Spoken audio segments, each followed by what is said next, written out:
So this is like the middle of nowhere in Alaska. This is a glacier river.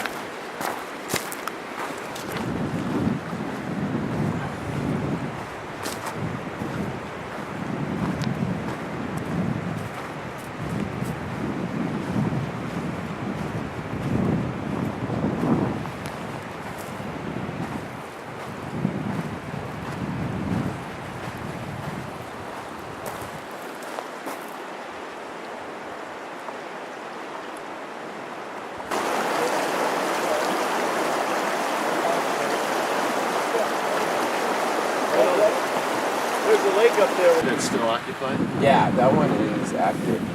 They're regularly putting stuff on it. There's another one over on the other side of the lake there that looks like they're pretty much abandoned.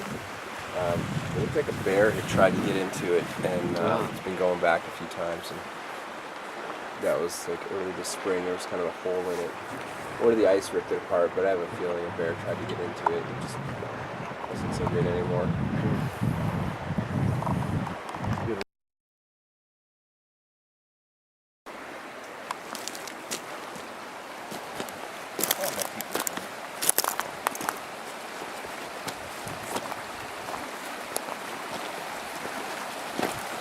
Oh, you You need to watch something like that avalanche come down that chute.